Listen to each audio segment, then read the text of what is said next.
What's going on, amazing people? My name is Michelle Farley, MichelleFarleyWrites.com, and I want to welcome you to my creative parlor here on YouTube. This is a space for creatives. So whether you're a filmmaker, a writer, a copywriter, an inspiring singer, a magician, a musician, a ventriloquist, whatever it is, this is the place for you.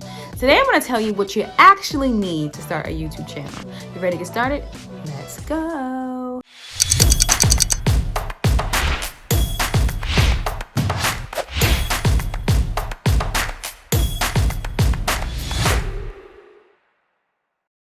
Okay, so before the YouTube people start coming for me, I do have equipment and you will need equipment, but to actually get started, in my opinion, you only really need three things, okay? One, you need an idea, and that idea is probably nothing new. There are millions of channels on YouTube, right? But what makes each individual person different is that they have their own unique spin on a certain thing. So for instance, I talk about creative entrepreneurship. I'm not the only person that talks about creative entrepreneurship. But when I first started my channel, it was specifically for copywriters and it has morphed into something else. So start with one idea. Start with something that you really have a passion for and then just see how it grows and develops. All right, but just stick to it. Number two, you need a camera. This can be your iPhone or your Droid, or you can go ahead and get a camera. I have a Canon. So for instance, I have a Canon M50. I did not get my camera until like maybe last year, maybe a year and a half ago. And I gotta be honest with you, as a mom of a little person, sometimes it's hard for me to set up with my camera, and it's much easier just to grab my cell phone. Right now I'm using an iPhone 11 that has really great quality, but definitely when I'm able to do like the two camera setup, I do try to still use my Canon M50. But for convenience and getting the content out, especially when I was doing the Vlogmas in 2019, I did like 12 days of Vlogmas, which actually ended up being like 6 days of Vlogmas. That's another video for another time. I ended up using my phone because it was just to meet with the demand. That was the easiest thing that I could do at that time. The other thing, the third thing is good lighting. Like right now, the sun is out in the Midwest and I am enjoying it. You need good lighting so that your images aren't grainy and that it looks pristine. And then just shoot. Make sure you have plenty of battery life because you're probably gonna have to do a few retakes. And that's it. And then, and those are really like the essential things you need to record. Now, when we talk about like quality, just making sure like, you have some type of messaging. We could talk about like subtitles and editing and things like that. So if you're getting to editing, you can always use, I use iMovie. It's super easy.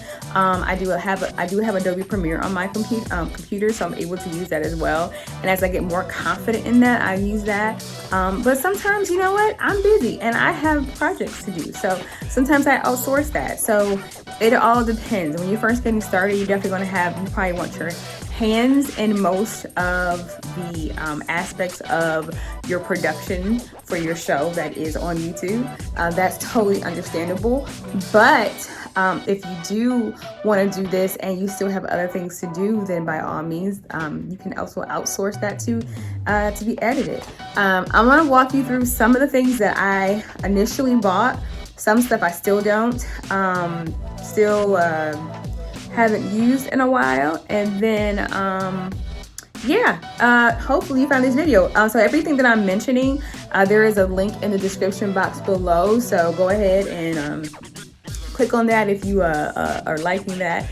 I got a few compliments about my office space, so I did do a video about my mini home office makeover. So if you're looking for inspiration about that, I'll be sure to link that in a card somewhere on the screen right now. Like I said before, if you don't live in a place that's well lit, that gets a lot of sunshine, like I live in Ohio, so some days it's great, some days it's not. Our house doesn't necessarily get a lot of sunlight, so like I try to record right when it's good. Like right now it's amazing, but that's not always the case. So I did get a studio light set from Amazon, and I will, like I said before, I'll link that in the bottom description.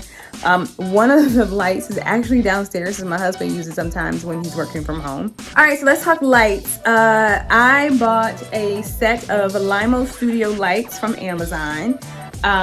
These are a soft light. You've probably seen them in like your child's preschool photos, and they have this. It's like the basic light kit, but it does amazingly well. You can see how my face is kind of lit up right now, and this is just one of the lights. The other light is actually downstairs. My husband had to use it earlier today for a conference call, and our one of our front rooms wasn't getting a lot of light, so it was kind of dark in there, and it just helped highlight his face for the call. All right, so I also use this beauty right here, and this is about Mount Dog. I also got this from Amazon, and again, it is a great backdrop light. I don't typically usually if I'm shooting anything from my desk, I'll have this on the opposite side, and it just kind of gives me a good light balance. You know, photography is not my thing, so I don't really know what the word is, but it gives me a great light balance, and it doesn't give me that weird kind of halo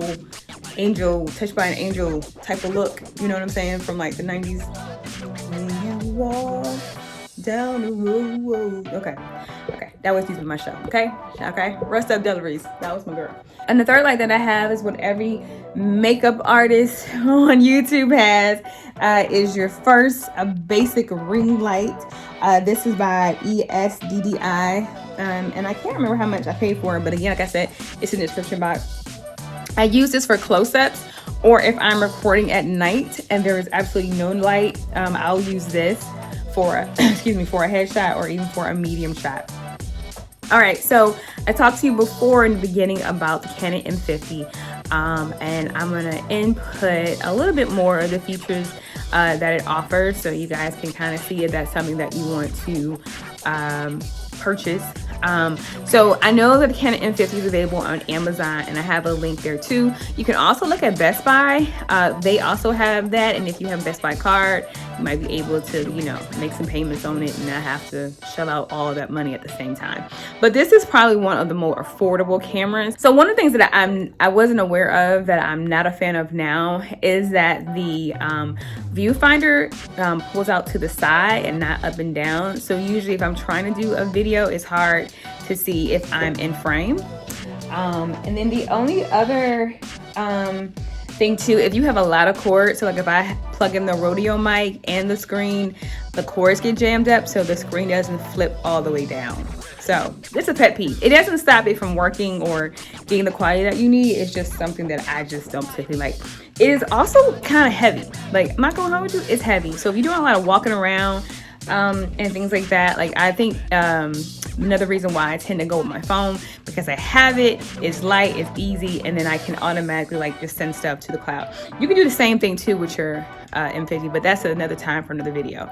And yeah, so those are basically all the things that I need. I definitely needed this, especially when I shoot outside if I'm not using my phone. Like the quality right now is probably good, but I was further away on my cell phone. You do sometimes hear an echo in this office space, so I try to put down rugs and blankets and things like that to kind of to shut down a lot of the echo. And that's it, y'all. Honestly, that is all you really need. I mean, it really comes down to the content, the story, the vibe that you give off, and how that resonates with your audience, and lights, you know. So if you have this free sunlight, I would definitely recommend that you do that. But don't feel like you have to buy all these things at one time. Like I literally bought the light kit set first. Then I got the backdrop light. Then I got the ring light. I also have backdrop paper that I use, and I will insert some old videos that I did when I first started my YouTube channel, and I used to switch them out. So I used to have purple backgrounds and red backgrounds and gray backgrounds and yellow backgrounds, and I still do that. But now that I have the wallpaper, I really don't like feel the need to like change it out or whatever. But that's something else too that is an added fun flair thing, but it's not necessary. So I hope you guys found this video helpful. If so, go ahead and give it a thumbs up, like, subscribe, share, all that good stuff. I'm on my way to 1K. And I would love for you guys to be a part of that journey with me. All right. So I hope you are having the most amazing, fantastic day. Until next time we speak, I wish you peace, joy, blessings, love, all that beautiful stuff. And we'll talk real soon. Bye.